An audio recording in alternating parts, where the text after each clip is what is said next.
Okay, zoonoses now. Zoonoses now. What are zoonoses? Well, zoonoses are diseases, infections, bugs that can be transmitted across species boundaries, animals, and that includes humans. And in this context, we're going to be looking mostly at the transmission of bugs between non-human and human animals. Now, there are, in the case of these zoonotic infections, about 61% of human diseases have a potentially zoonotic origin. So there are lots of similarities with our species, and it's unsurprising that we might get diseases and be susceptible to some bugs that they carry. But for a lot of those animals, the pathogens they harbour are actually quite harmless to them. And it's interesting in some respects how dramatic these changes can be when a bug moves from one host, shall we say, through to a victim, in that for us we can get herpes virus very regularly on our lips and so on. It's a very minor irritation. But if a human puts that same virus into a gibbon, it's dead in 3 days. Now, 75% of global emerging human diseases have a link to wildlife. So we always have to be aware that things such as trade, especially international trade, in animals can easily affect humans. Now, there are about 200 of these zoonoses that we know of so far. We're learning more about them all the time. They follow the usual pattern of infectious agents, viruses, things such as avian influenza. There wasn't much in the way of human disease from avian influenza, but there were a number of cases. Bacteria, of course, such as salmonella, salmonellosis, many other bacteria. Parasites, worms, and a whole variety of these things that can cause problems in humans. Some of us, I know, I had scabies when I was a child. And fungal infections, dermatophytoses, ringworm, for instance. We'll see a nasty case of ringworm a little bit later on. And these weird little things are prions, which are kind of like proteins and are very difficult to eradicate or kill. You can almost cook them, and they're still viable problems, and they're responsible for mad cow disease and VCJD in humans. Now, of the 200 or so zoonoses that we have, about 70 of them are associated with the species commonly found in zoos, petting zoos, and the pet trade. And for instance, about 40 of these zoonoses are associated just with reptiles. There are a whole gamut of ways in which one can pick up a potential zoonotic infection. We generally categorize them as direct or indirect. Direct, for instance, is the usual fecal-oral route. That's a case of touching something that has the bacteria on it, whether that's the animal or its environment or even a door handle that someone has touched, having touched the animal and so on, and then you put that in your mouth and you ingest the bugs, and you could get sick. Not many people realize that you can actually pick up a zoonosis through your eye. It doesn't have to be a disease that affects your eye, although it could be, but they can also simply get down through the plumbing around your eye and then into your body. Same thing with the ear. There are little tubes down the back of our ears that bugs can get in. Transdermal means going through the skin. Now, our skin's a wonderful barrier to infection. It really is remarkable. But if you put holes in it, scratch the surface of it, then these bugs can get in. And things like animal claws, for instance, doesn't have to be a big bite. Something like an animal claw can also just scratch the surface and introduce the bugs, and then they can get into your system. And then we have what's called fomite category, which is to say it's just the stuff that sits on tabletops and anywhere else, and then you might well just come into contact with it, completely unaware of the fact that it was there. How would you know? It's not like it's got a flag on it. Then there's aerosolization, which is to say droplets of moisture in the air. The bugs can get in and essentially be transferred around the environment, then we can inhale them, ingest them, and so on. And finally, probably one of the most unlucky devils would be somebody who gets a zoonosis from a blood transfusion. They've gone in to have help for something, and they come out with something they really didn't need at all. But it happens. Even things such as reptile-associated salmonellosis, people have acquired through blood transfusions. Now, the signs and symptoms are two different things. Signs are what your doctor sees in you, or the vet sees with the dog or the cat or the reptile, and the symptoms are what the person feels. So you might feel sick, that's a symptom. The sign for the doctor will be high fever, the vomit all over the floor. That'll be a pretty good indicator. But the signs and symptoms of zoonoses are remarkably similar to many of the diseases that we're so familiar with in everyday life.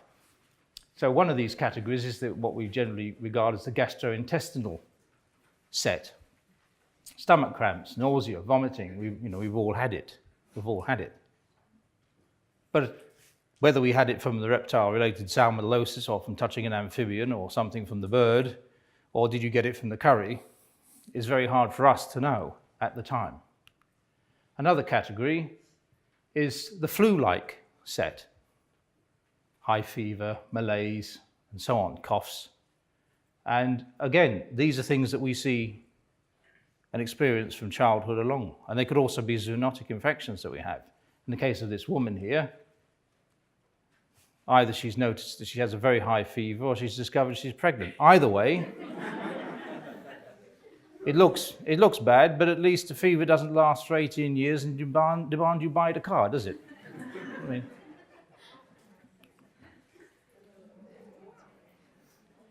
ringworm. Simple little ringworm that you would normally just get a little patch of on your skin can actually turn into a much more serious disease. It goes systemic as well and require a lot of hefty treatment to try and clear. But again, these are the dermal sets, and so you can see pretty plainly that there's a wide variety of zoonotic infections that can manifest in everyday ways. And this creates a problem because it's difficult to differentiate. Because they resemble these diseases, these common diseases, it's often difficult to differentiate a zoonotic infection or infestation from an everyday problem. And even when you go to your GP or a physician, as you say over here, they won't necessarily ask you, some will, but most probably won't necessarily ask you, do you have a reptile in the home? Do you have a bird in the home?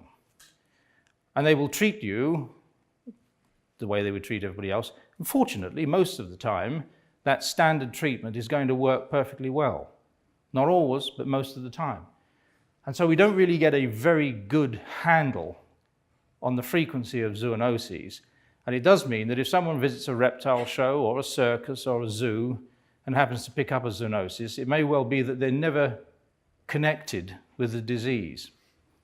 So that's what we call a deferred association. And these diseases are being masked in the general population. Now, we know a lot about zoonoses. We know an awful lot about some. We know a lot about diseases such as rabies, and we know a lot about diseases such as reptile-related salmonellosis. And they're almost at two ends of the spectrum. If you get rabies, you die. That's it. If you get salmonellosis from a reptile, you're almost certainly going to live. Not everybody does, but almost certainly you will live. But the thing about salmonellosis is it's a very widespread problem. And you may well have gone through your entire lives I'm told I can say this word.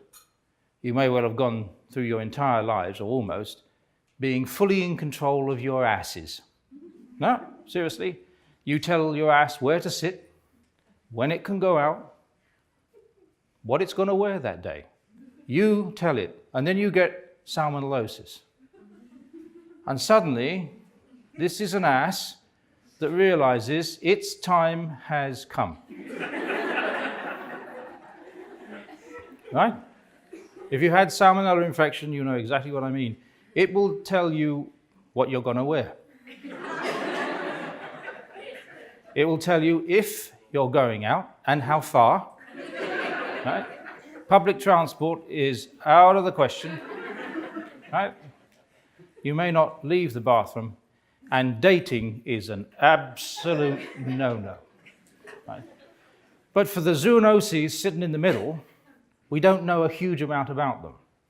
And one of the reasons we don't know a huge amount about them is precisely because of this peculiar middle ground where we have the deferred associations and we can't get enough data on their prevalence. But if you take salmonellosis, for instance, it's one of those we know quite a bit about. And given that there is a distinct reptile theme here, I'm going to dwell on reptiles. So if you take baby turtles, for instance, well, baby turtles were once sold in Canada right through to the mid-70s, you'll probably know that. And then in the US, it was discovered that about 14% of all salmonellosis infections, that means it includes food, environment, contaminants in general, about 14% of those salmonella infections in Americans was due to pet baby turtles in the home. So the United States banned that, the keeping of baby turtles in 1975, and Canada followed suit in 1976. And the following year, just to emphasize how correct we all were, I say we, I was only about 12 then, but how correct it was, there was a 77% drop in cases the following year because of a ban. And that shows you just how effective bans can be when you implement them. Right now, there are approximately 70,000, just over, cases of reptile-related salmonellosis every year in the United States. Not so much from baby turtles anymore, although there are still some turtles in circulation, but from snake and lizard keeping in particular. Now with lizards, for instance, we handle lizards more than we would a typical turtle, and lizards are capable of scratching our skin and therefore introducing salmonella that way. Snakes don't have the claws, but we tend to handle them a lot more. So there's a debate as to which of these sources is perhaps most important, but also it's definitely known that they are important. And in the UK, where we have just a fraction of the size of the trade, it's a smaller country, we still have about 6,000 cases of reptile-related salmonellosis every year. And this is a particularly disturbing statistic down here. Hospitals in the southwest of England surveyed the kind of infections they were getting, the kind of salmonella-type infections they were getting, and they found that of hospitalized children under 5, 27%, more than a quarter, of all those hospitalized with salmonella infections picked it up from their pet reptiles.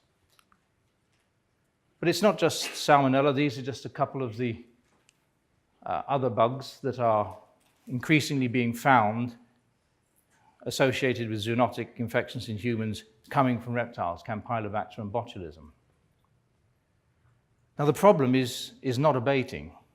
In my next presentation, I'll be talking about some of the measures that are out there to try and control this, try and moderate the problem. But basically, it doesn't work, it's a short message. The issue is getting bigger, the problems are getting bigger. Adding to the issue of direct infections, we have antibiotic resistance. Antibiotic resistance is where we've had overuse of chemicals to try and control bacteria, and the bacteria then push back, to put it simply. And the chemicals don't really work very well anymore. Ironically, physicians, nurses, veterinarians are being berated sometimes and given recommendations to cut back on their antibiotics, while the fish industry, for instance, the pet fish industry, applies tons of antibiotics into the water for the fish they ship just to try and curtail the deaths from acute infections. This last thing is a relatively new issue. It's not an infection as such, but it was a big selling point for reptiles where the trade would say, oh, get a reptile, it doesn't have fur or feathers, it's good because you won't get an allergic reaction to it, really. It's now known that the crickets that many of these animals eat contain a lot of allergens, and of course they defecate out the remains of the crickets, etc., and then that gets gradually spread over the environment and the animal, and you pick up the allergies that way. And so, if you remember back to the first presentation and the way in which wildlife of all different species are being mixed in all different sorts of ways, you can quickly see that we have a very diverse reservoir of bugs out there. Many of them don't cause a problem, but many of them do. And we have these accumulations of potentially problematic bugs in all sorts of hubs, whether they're export hubs, import hubs, distribution centres, people's homes, reptile shows, zoos, circuses, petting events. They're there. Getting to the origins, trying to trace back the sources is a nightmare for the reasons I mentioned to you before. It's all been masked away in the complex supply chain. And one of the things that's now starting to concern people is the possibility of new viruses coming about. Could be pretty bad. May not be, hopefully not. It's being discussed. And if you're thinking, well, maybe only one snake in so many, or one lizard in so many, or one turtle in so many might have a bunch of salmonella in it, you'd probably be mistaken. So we sampled 9 snakes. They all had salmonella and a variety of other little pests that can affect humans. And something like 90 to 95% of all reptiles across the board that are sampled are harbouring salmonella. And chances are it's higher than that because you get false negatives. And the volume of scientific literature about the zoonotic issues, not just salmonella, across the board, zoonotic issues, whether they're for reptiles, or amphibians, or anything else, is growing by the month. Just go do your searches online, you'll see. It's a big, big issue. And it's unsurprising that it's getting a big issue, given the opportunities. If someone happens to visit this is a reptile show in maybe Spain or Germany, I'm not sure, and you have them here. You visit these events, you don't know the source of those animals. People are allowed to just handle almost anything. You think that little bit of alcohol gel is going to last you all day, protect you all day? No. There's also the routes of transmission I was talking about earlier on. Think about it. Even if you wash your hands, you handled the animal's been on your clothes, you then go back outside, you touch your clothes with your newly cleaned hands, you get some more bugs on you. You then go and handle the baby, put your hand near its mouth. Not good. And because of this sort of discrete transition of bugs into society, 2 completely separate pieces of work, I was involved with one and this was another, same year, came to the same conclusion, completely by chance, that exotic pets are the new Trojan horse. We invite them and thereby their bugs into our homes, completely unaware of what they're carrying. Kind of done that. And kind of done that. But this is interesting. So when sampling was done on antibiotic resistance in fish in one study, this one here, sampling 32 freshwater fish, different species, 77% of those sampled had this antibiotic in them. That's how prevalent the antibiotic is in these animals. It's a recipe for problems further down the road. And as you can see, it's something that's attracting concern. And these are not fanatics, these are not silly people, these are not people with a vested interest, these are epidemiologists, people whose job it is to just find out what's wrong. And as you can see, just a small snippet of the literature that's out there and growing by the month on this issue alone. Here's another problem. It's the messaging that you see from the industry. The pet industry does not want to turn around and say, look, if you buy this animal, you could get sick. And the last thing you want to do is allow your child to kiss it. No, they want to make it sound very friendly and nice. And so messages and images such as this, they're very cute. It's lovely. It's very nice, isn't it? But it's irresponsible messaging. And so is this. This is actually in Canada, down over in Newmarket. Now, the facility itself, I mentioned it earlier on, the facility itself, as far as captive facilities go, I'd say it's not a bad facility. It's better than most, in my opinion. But this sort of messaging is completely irresponsible. Almost all guidance you'll see anywhere, which is weak, by the way, but almost all guidance you'll see anywhere will still say, don't let children under 5 near a reptile. I don't think she's even 5, but I could be wrong, but I doubt it. So this is how I think of it. Yes, it's facetious and mischievous, but it's also true. Soft toy. Now, it has no sharp edges. We bought it from Toys R Us, I think. Very nice little toy, nothing wrong with it. So the parts are stitched in, the eyes are stitched in so well that they can't be plucked out and swallowed or choked on by a child. Very sensible, very responsible. It's fire resistant, so if the entire house burns down, you still have something to hug, comfort you when you've lost it all. It has ID labels stitched in. You can see them here. That gives you the details of the manufacturers and certain tests that it had to pass to show that it was safe to be in the public domain. Now compare that with the real live turtles. They do bite and they do scratch. So unlike this, that's all nice and soft and comfortable and harmless, these are not. Unlike this, these guys can be very easily harmed and frequently are. You cannot eradicate salmonella and a whole raft of other bugs from turtles. It can't happen. The pet industry tried to do it for about 40 years and gave up. It's impossible. It's part of their normal intestinal flora. You can't get rid of it. So they're impossible to clean, and they're almost certainly going to be a source of infection in the household. And it's almost impossible to care for them well. One of the typical things we find is that people say, I'm looking after an animal well. If you think you're looking after a reptile well, you're probably doing something wrong, because it's very hard to do it well. And finally, if this product, because technically it is a product, technically, if this product had ID labels in it, it would be saying this is an unsafe product. Don't buy it. And yet this has the protections of law, and the consumer has the protections of law from it. Not so on either front with this.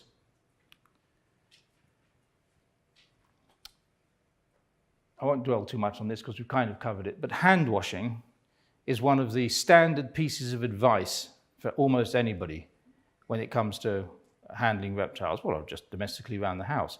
But if you're trying to protect yourself, and that's the impression given by pet traders, reptile show managers, and all sorts of people, wash your hands. Sensible, very sensible, but it's not enough. It's just not enough. Surgeons wash their hands, veterinarians wash their hands. They do so very thoroughly. They use very good chemicals, and they're very conscientious about it. They also know exactly what the risks are. Not all of that can be applied to everybody. And in fact, even where it does apply to surgeons, and they do this conscientiously, you still have something like a 5 to 10% infection rate in hospitals because of problems of trying to maintain such a high level of hygiene. So if the surgeons can't do it, it's no use telling people you are safe by washing your hands. You're not safe. Maybe better protected, but you're not safe. So we say do not rely on hand washing. You have to presume that the entire environment in which a reptile or another exotic pet could be contaminated. The entire environment, from the door handles to the cage and what's inside it. You have to take responsibility, not just for yourselves, whether you're somebody who works in a shelter and you're trying your best to pick up the pieces of the trade, or whether you're somebody who works in the trade selling these animals, or you just keep them. You must also think about the wider environment and society, because in the UK, for instance, we've had several deaths from reptile-related salmonellosis. And they have all come through secondary contact. People didn't have a turtle or a snake. At least 2 out of them didn't have a turtle or a snake. Somebody came to their home and left their home, touched the hoover, and then that person innocently touches the hoover and picks up the infection. So you have to be mindful of others if you have these animals. So our advice to everybody essentially is, if you really want to be in a position to avoid zoonoses, don't get an exotic pet. That's it. Any questions?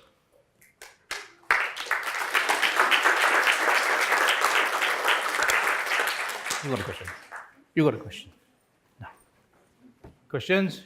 Jean-Luc? How do these compare to zoonoses that people get from, say, dogs or cats? Is there a higher proportion amongst exotic pets? Proportion, it's an excellent question. I should have actually put answers to that in there. The way you have to think about the domesticated animals such as dog and cat zoonoses, of which there are quite a number, yes. And the exotics side is that most veterinarians are very familiar with domesticated pet zoonoses.